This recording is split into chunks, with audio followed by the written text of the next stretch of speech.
دو باتیں تو اقامت دین کے بارے میں سمجھ لیجئے.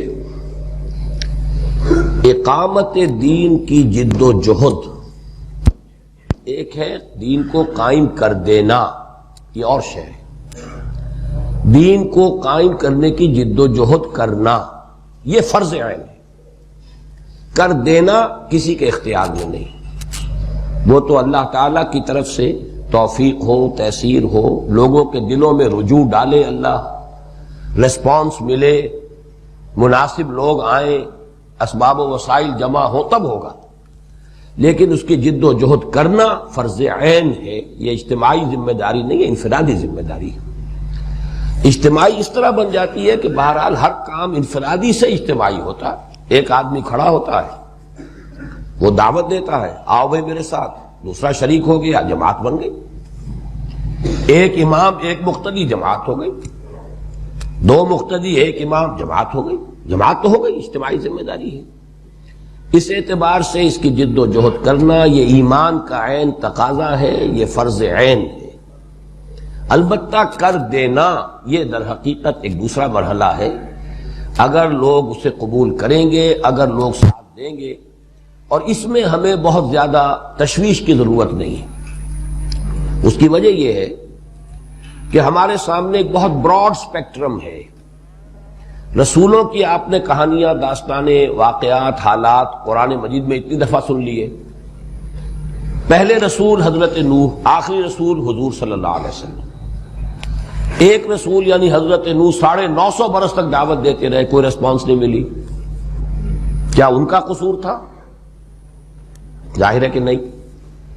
ہم اگر کریں کوشش تو ہمارا بھی قصور ہو سکتا ہے، لیکن رسول کا تو قصور نہیں. اس کا مطلب یہ کہ اس قوم کا قصور تھا، قوم ہلاک کر دی گئی. لیکن آگے تو گاڑی نہیں چل سکتی جب تک کہ ریسپانس نہ ملے. حضرت نوح علیہ السلام کے بعد اب جو جلیل القدر پیغمبر ہیں، حضرت ابراہیم علیہ السلام کی زندگی میں بھی ہمیں وہ مرحلہ آیا نظر نہیں آتا. پھر یہ کہ حضرت موسیٰ علیہ السلام آتے ہیں تو اگرچہ ان کے پاس ایک امت پہلے سے تھی، ہمارے حالات حضرت موسیٰ کے حالات سے بہت مشابہ ہیں. ہم بھی آج کوئی کافروں میں کام نہیں کر رہے، مسلمانوں میں کام کر رہے ہیں. اور حضرت موسیٰ کو بھی ایک امت تھی، بنی اسرائیل امت تھی. بہرحال وہ مشرک نہیں تھے، کافر نہیں تھے. لیکن یہ کہ ان کا بھی حال یہ تھا کہ 9 معجزے عظیم حضرت موسیٰ کے دیکھنے کے باوجود 6 لاکھ کی تعداد میں نکلے ہیں مصر سے، لیکن جنگ کرنے کے لیے کوئی تیار نہیں ہوا. تو حضرت موسیٰ کیا کرتے؟ صاف آپ پڑھ چکے ہیں، انہوں نے فریاد کی، رب انی لا املک الا نفسی واخی فافرق بیننا وبین القوم الفاسقین. اے اللہ مجھے تو اختیار ہے تو اپنا یا اپنے بھائی کا. باقی پوری قوم جواب دے رہی ہے صاف، فاذهب انت وربک فقاتلا انا ہاہنا قاعدون. تو بات آگے نہیں بڑھی. حضرت مسیح علیہ السلام آئے، ان کا معاملہ بھی اس طرح تو اسی طرح کا ہے کہ وہ بھی ایک مسلمان قوم میں آئے.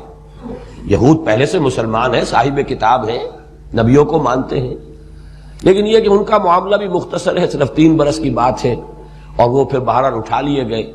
تو اس حوالے سے سمجھ لیجئے کہ اسپیکٹرم کے دوسرے اینڈ پر اب حضور کھڑے ہیں صلی اللہ علیہ وسلم. حضور کو اللہ نے ریسپانس دی. آپ کو ساتھی ملے، محمد الرسول اللہ والذین معہ اشداء علی الکفار رحماء بینہم. وہ آج بھی آپ نے پڑھی آئے تھے. لہذا ان کی جد و جہد سے اقامت دین اس معنی میں اس انتہا تک، تکمیل تک بات پہنچ گئی. لیکن حضرت محمد صلی اللہ علیہ وسلم کے بارے میں بھی ایک بات جان لی.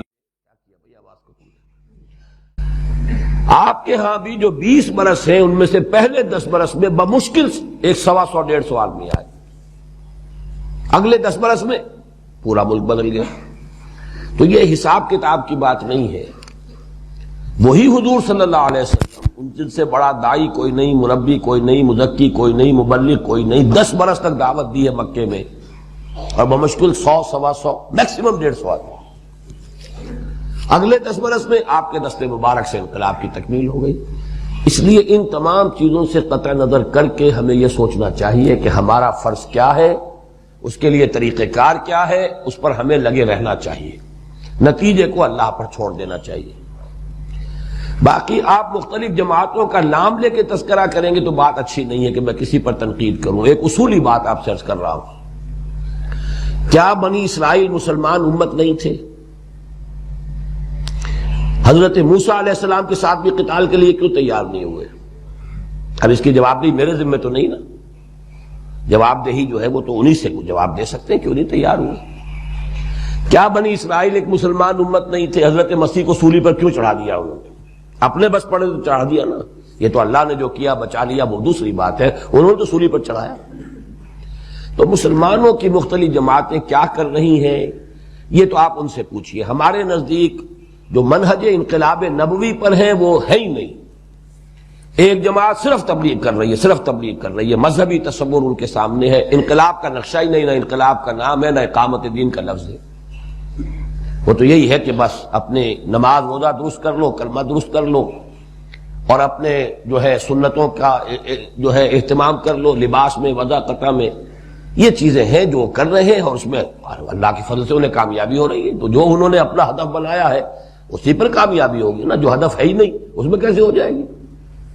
جماعت اسلامی اٹھی تھی، لیکن یہ کہ وہ بہرحال جیسا کہ میں نے آج جمعے میں عرض کیا تھا 8 برس تک وہ ایک اصولی اسلامی انقلابی جماعت کی حیثیت سے کام کرتی رہی. پاکستان بننے کے بعد انہیں ایک سراب سا نظر آیا کہ یہاں جلدی سے کوئی الیکشن میں حصہ لے کر اور ہم اگر حکومت میں آ جائیں تو پھر یہاں پہ سارے معاملات کو درست کر لیں گے. وہ سراب ثابت ہوا. وہ جلدی سے حکومت تو ملی نہیں، 40 برس سے اوپر ہو گئے اسی صحرائے طی میں بھٹک رہے ہیں، نکلنے کو اب بھی تیار نہیں. حالانکہ ان الیکشنوں سے کچھ نہیں ہو. یہ ہے اصل میں ان کا نتیجہ. بہرحال ان چیزوں سے ہمیں اپنے آپ کو بری نہیں کر لینا چاہیے، ہمیں ان کے سامنے اپنی صحیح بات بھی رکھتے رہنی چاہیے.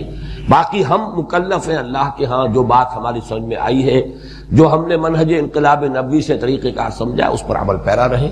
ہاں غور کرتے رہیں، اس میں کوئی اگر ہماری فہم کی کجی ہو، غلطی ہو، اس کو درست کرنے کی کوشش جاری رکھیں گے انشاءاللہ.